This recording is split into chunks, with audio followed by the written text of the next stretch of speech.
Louisiana State Police Colonel Lamar Davis held back tears in a news conference held Monday.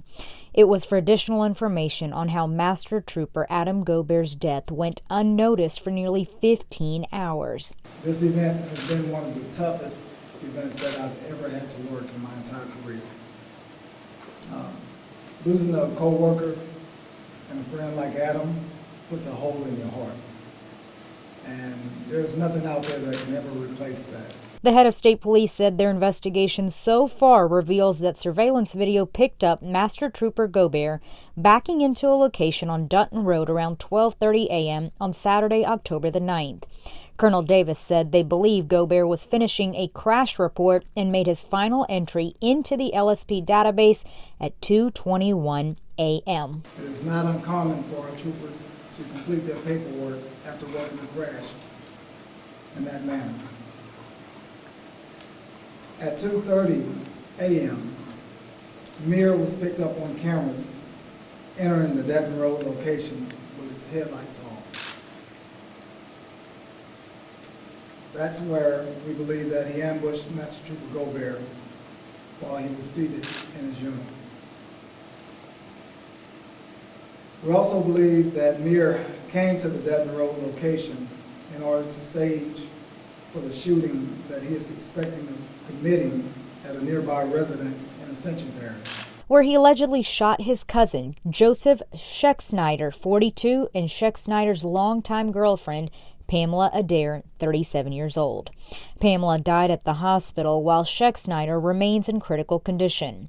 That's after Mir had been in Livingston Parish around 12:30 a.m., where officials said Mir allegedly shot a man and woman at a mobile home park on Highway 444 and then allegedly stole the blue Chevy Silverado. The original owner of that truck said that there was a .40 caliber Smith & Wesson loaded gun in the truck. Officials also from Livingston Parish found a sock with 10 bullets for a 9mm gun. In Ascension Parish, deputies found 10 cartridge cases fired from a federal brand .40 caliber and 1 casing fired from a 9mm gun. Officials in Ascension also said Mir was caught on surveillance video in the stolen truck going to and leaving the home where he is accused to have shot 2 people, killing one of them. Around 5 a.m., a Troop A trooper was on Highway 42 west of Jefferson Highway when he heard a call for a trooper needing backup. Because Mir's truck was in front of him, the trooper activated his lights to alert the driver to move to another lane so the trooper could get to the call quickly. The trooper did not know at this time the vehicle in front of him was Mir. But when the trooper activated his lights behind Mir, it most likely scared Mir into thinking the trooper was after him, so Mir allegedly shot at the trooper and then drove off quickly. That's when the trooper started a pursuit of Mir's vehicle. Now, it is important to point out that state police troopers work 12-hour shifts, so shift change is between 5 a.m. and 6 a.m., which happened to be around the same time everything was happening with Mir. But regardless if troopers were off the clock, it was an all-hands-on deck, meaning troopers coming off the clock stayed over to help the shift that was just starting.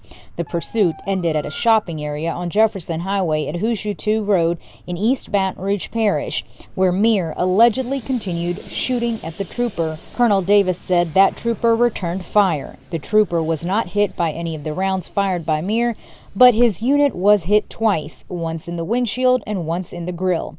A bit later, Colonel Davis said troopers found the stolen truck Mir was in unoccupied but with bullet holes. That's when officials say Mir escaped the pursuit and went into a heavily wooded area. Given the nature of events, Colonel Davis said radio traffic was limited per normal procedures. During the response of pursuits, trooper-involved shootings, and manhunts, radio traffic was suspended for emergency broadcast only, and units were not calling themselves off duty or making any other calls that were not of emergency nature. It is our radio protocol during these types of events for our personnel that are not involved in the immediate event to not communicate on the radio. So even if Adam was fine,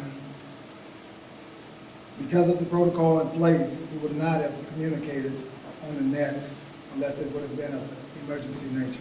Around 5 p.m., Colonel Davis said a neighbor in the Dutton Road area called and said a state police unit with an unresponsive driver was near the Capital One Bank. However, it was later in the day, at about 5 p.m., that a co-worker found Master Trooper Gobert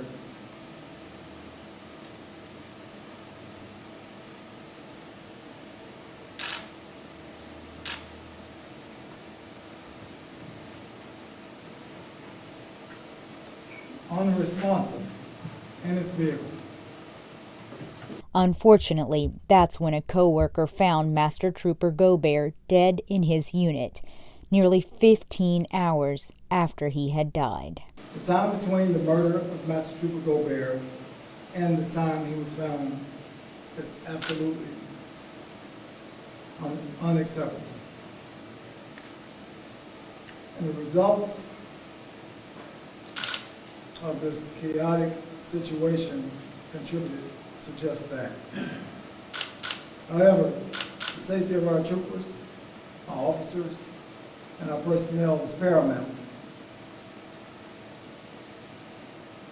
Due to these types of incidents and the nature of these events that occurred on October 9th, it created the perfect storm by which this happened.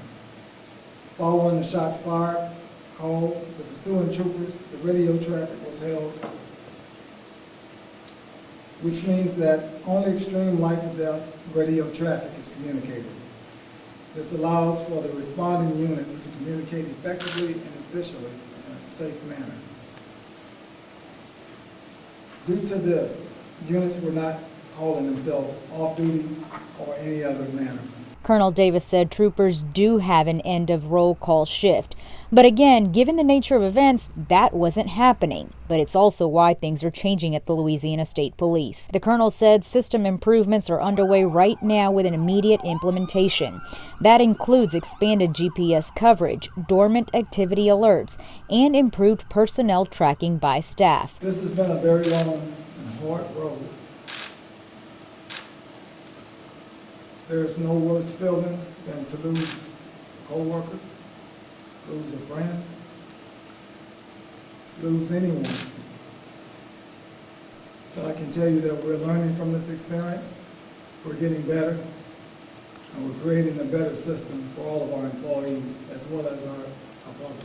Whether Master Trooper Gobert's unit had GPS remains under investigation.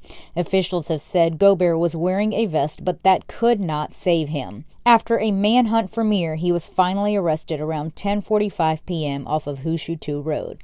He was injured by a canine and a self-inflicted gunshot wound to the leg. It's why he was taken to the hospital. After surgery, he was released and taken to the East Baton Rouge Parish Jail. Thanks for watching. If you like my work, make sure you subscribe to my YouTube channel, Unfiltered with Kieran.